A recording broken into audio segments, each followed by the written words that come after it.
میں ہوں بلال ملک اور آپ تمام دیکھنے اور سننے والوں کو السلام علیکم۔ ناظرین گرامی، آپ نے قوم لوط کے بارے میں تو سنا ہی ہوگا، مگر آپ میں سے کم لوگ ہی جانتے ہوں گے کہ ان پر پتھروں کی بارش ہوئی تھی۔ پتھروں کی وہ کون سی قسم تھی جو قوم لوط پر برسائے گئے تھے، اس موضوع پر آج ہم بات کریں گے۔ مزید آگے بڑھنے سے پہلے آپ سے التجا ہے کہ ہماری ویڈیوز کو شروع سے آخر تک ضرور دیکھیے گا۔ تو آئیے چلتے ہیں موضوع کی جانب اور موضوع کا باقاعدہ آغاز کرتے ہیں۔ قوم لوط ایک ایسی قوم ہے جس کی مثال تاریخ میں نہیں ملتی۔ آخر اس قوم نے کون سا ایسا گھٹیا کام کیا کہ انہیں اتنی دردناک اور عبرتناک سزا ملی؟ اس قوم نے ایسا کون سا گناہ ایجاد کیا کہ اس سے پہلے کسی نے نہیں کیا تھا؟ ناظرین گرامی، قوم لوط اس دنیا میں پہلی ایسی بدبخت قوم تھی جس نے پہلی بار تاریخ میں ہم جنس پرستی کو متعارف کرایا۔ اس قوم لوط کے مرد اپنی عورتوں سے جنسی خواہش پوری کرنے کی بجائے مردوں کے ساتھ جنسی خواہش پوری کرتے تھے۔ مطلب یہ کہ اپنی عورتوں کو چھوڑ کر مردوں کے ساتھ ہم بستری کرتے تھے۔ یہ بڑی خوشی کے ساتھ یہ کام کرتے اور لوگوں کو بڑی بے شرمی۔ آپ کے والد کا نام باران تھا جو حضرت ابراہیم علیہ السلام کے بھائی تھے، یعنی حضرت لوط علیہ السلام حضرت ابراہیم کے سگے بھتیجے تھے۔ آپ حضرت ابراہیم علیہ السلام پر سب سے پہلے ایمان لانے والوں میں تھے، نیز آپ حضرت ابراہیم علیہ السلام کے زمانے میں نبوت کے عہدے پر فائز ہوئے۔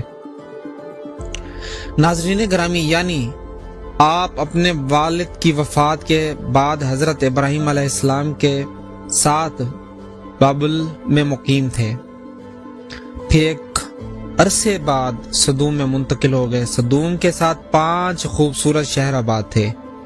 یہ علاقے نہایت ہی سبز و شاداب اور قدرتی مناظر کا بہترین شاہکار تھے۔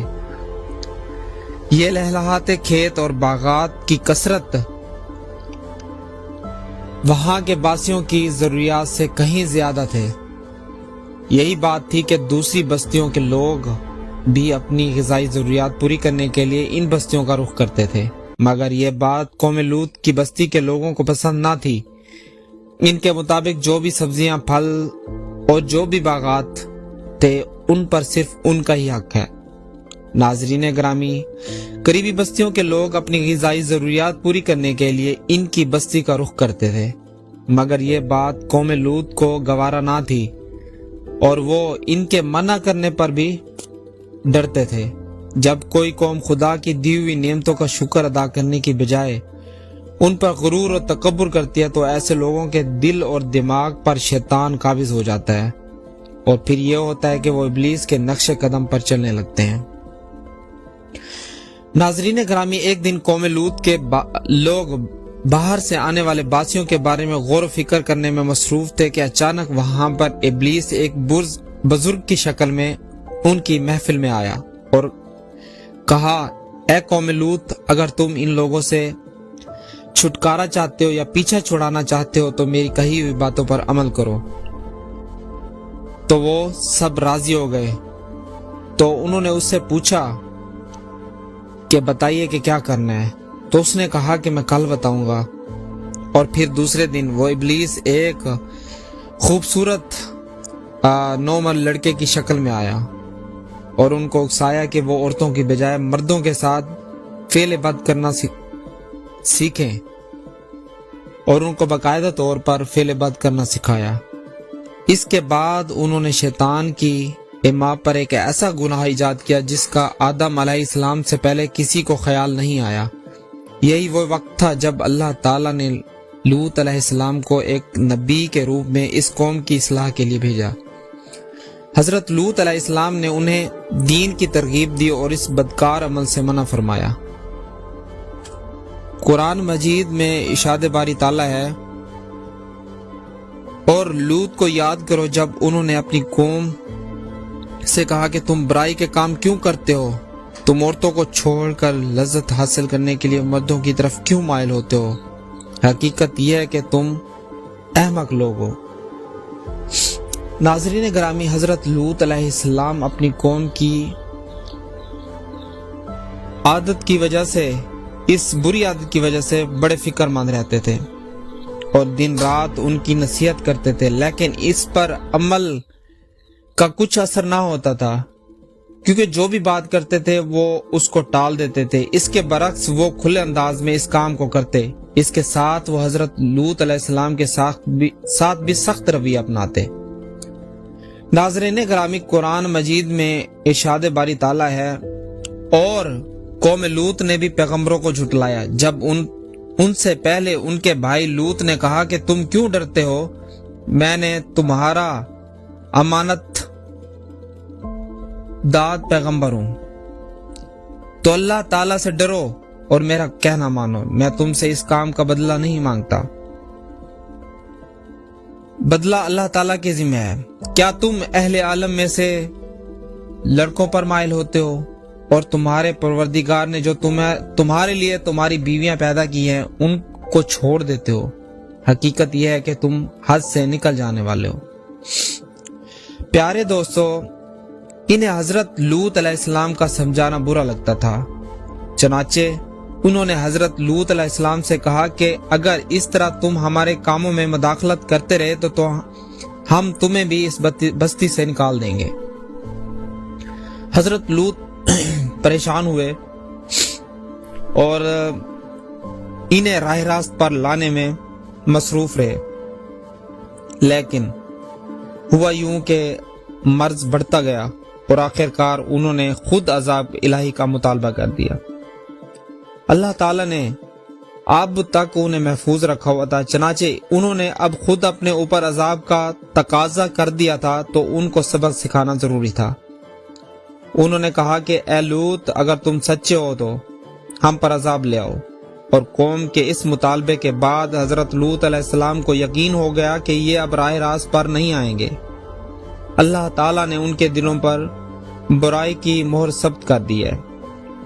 ناظرین گرامی، اس کے بعد حضرت لوط علیہ السلام نے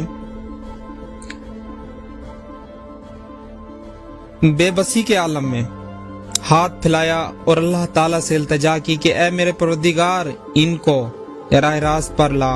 اللہ تعالیٰ نے حضرت لوط علیہ السلام کی دعا قبول فرمائی اور پھر خاص فرشتوں کو دنیا کی طرف روانہ کر دیا۔ یہ فرشتے پہلے حضرت ابراہیم علیہ السلام کے پاس تشریف لائے۔ قرآن مجید میں ارشاد باری تعالیٰ ہے کہ اس میں تو لوط بھی ہے، ہم جہاں اپنے ہمیں سب معلوم ہے، ہم ان کو ان کے گھر والوں کو بچائیں گے، اور باوجود اس کے کہ ان کی بیوی پیچھے رہ جانے والے لوگوں میں سے ہوگی۔ ناظرین گرامی، فرشتے حضرت ابراہیم علیہ السلام سے ملاقات کے بعد حضرت لوط کی بستی میں داخل ہوئے، تو ان کی ملاقات حضرت لوط علیہ السلام کی صاحبزادی سے ہوئی، جو پانی بھرنے پہنچی تھی۔ تو فرشتوں نے لڑکی سے اپنے ٹھہرنے کا ٹھکانہ دریافت کیا، تو لڑکی نے کہا کہ آپ یہیں رکیں، میں واپس آتی ہوں۔ تو وہ اپنے والد کے پاس دوڑتی ہوئی گئی تو ساری حقیقت سے آگاہ کیا کہ شہر کے باہر چند اجنبی لوگ ٹھہرے ہیں اور مجھے ڈر ہے کہ بستی کے لوگوں کے ہاتھ نہ لگ جائیں۔ تو حضرت لوط علیہ السلام نے چھپا کر انہیں اپنے گھر لے آئے۔ ناظرین گرامی، مفسرین فرماتے ہیں کہ یہ فرشتے حضرت جبرائیل، حضرت میکائیل اور حضرت اسرافیل تھے، جو نہایت حسین اور جمیل نوعمر لڑکوں کی شکل میں تشریف لائے تھے۔ حضرت لوط کی بیوی کافروں سے ملی ہوئی تھی، تو ان لڑکوں کے آنے کی خبر اس نے فوراً جا کے بستی کے لوگوں کو دی۔ پیارے دوستو، یہ سن کر بستی کے لوگ حضرت لوط کے گھر کی طرف دوڑے چلے آئے۔ تو اس پر حضرت لوط علیہ السلام نے کہا کہ اے قوم، یہ جو لڑکیاں ہیں تمہارے لیے پاک ہیں، اللہ سے ڈرو اور مجھ پر میرے مہمانوں کے سامنے رسوا نہ کرو۔ یہ بات سن کر قوم لوط نے کہا کہ ہم نے تمہیں تمہارے سارے جہاں کی طرفداری سے منع نہیں کیا تھا، اور تم بخوبی واقف ہو کہ ہمیں تمہاری بیٹیوں میں کوئی دلچسپی نہیں ہے، اور جو بیماری چاہت ان سے ہے تم بخوبی واقف ہو اس سے۔ ناظرین گرامی، مفسرین لکھتے ہیں جب قوم لوط حضرت لوط کے گھر کے طرف دوڑی چلی آئی تو حضرت لوط علیہ السلام ان نوجوانوں کو کمرے میں بند کر دیا۔ حضرت لوط علیہ السلام اپنے مہمانوں کی حفاظت کی وجہ سے زیادہ گھبرائے ہوئے تھے۔ اس بے بسی کے عالم میں ان کے منہ سے نکلا کہ میں تمہارا مقابلہ نہیں کر سکتا۔ ناظرین گرامی، فرشتے یہ سب سن کر بے بسی کے عالم اور اس حضرت لوط علیہ السلام کے بے بسی کے عالم کو دیکھ رہے تھے، تو آخر کار انہوں نے حقیقت سے پردہ اٹھایا اور کہا، اے لوط، ہم تمہارے رب کی طرف سے بھیجے ہوئے فرشتے ہیں، یہ تمہارا کچھ نہیں کر سکتے۔ کچھ رات باقی ہو تو اپنے گھر والوں کو یہاں سے نکل کر کھڑے ہو جاؤ، اور تم میں سے کوئی بھی پیچھے مڑ کر نہ دیکھے، مگر تمہاری بیوی جو آفت پڑنے والی ہے وہ ضرور پڑے گی، اس کے اوپر عذاب کا وقت ضرور آئے گا اور وہ پیچھے رہ جائے گی۔ ناظرین گرامی، مفسرین لکھتے ہیں کہ حضرت لوط علیہ السلام اپنے اہل خانہ کو لے کر رات کے پچھلے پر نکل کھڑے ہوئے۔ جب صبح کا وقت قریب ہوا تو اللہ تعالیٰ کے حکم سے انہوں نے اس پوری بستی کو اپنے پروں پر رکھا اور پھر اس بستی کو پلٹ دیا۔ آسمان سے پتھر برسنے لگے، پتھر جس پر بھی پڑتا وہ پاش پاش ہو جاتا۔ اس کے بعد پوری بستی نیست و نابود ہو گئی۔ پیارے دوستو، اللہ تعالیٰ نے قرآن مجید میں ارشاد فرمایا ہے کہ جب ہمارا حکم پہنچا تو ہم نے بستیاں الٹ دیں اور اس زمین پر کنکر کے پتھر برسانا شروع کیے جو لگاتار گر رہے تھے، جن پر تمہارے رب کی طرف سے خاص نشانی بھی تھی۔ قوم لوط کی ان بستیوں کو اللہ تعالیٰ نے بدبودار بنا دیا اور سیاہ جھیل میں تبدیل کر دیا، جس سے پانی سے لے کر رہتی دنیا تک کوئی فائدہ نہیں اٹھا سکتا۔ سمندر کے کسی سے بھی مچھلی مینڈک زندہ نہیں رہ سکتا، اس لیے اسے بحیرہ بردار کہا جاتا ہے۔ اس جھیل کا پانی حد سے زیادہ نمکین ہے۔ اس کی زمین جو کبھی سرسبز و شاداب تھی اب بنجر اور صحرا کی زمین میں تبدیل ہو چکی ہے۔ یہ ایسا مقام ہے جہاں زندگی وجود میں نہیں رہ سکتی۔ پیارے دوستو، دنیا کی 5 حسین ترین آبادیوں میں سے یہ قوم لوط 2200 قبل مسیح نیست و نابود فرما کر رہتی دنیا تک پوری دنیا کے لیے عبرت کا نشان بنا دیا۔ حضرت لوط کا ذکر قرآن مجید میں 40 مقامات پر آیا ہے۔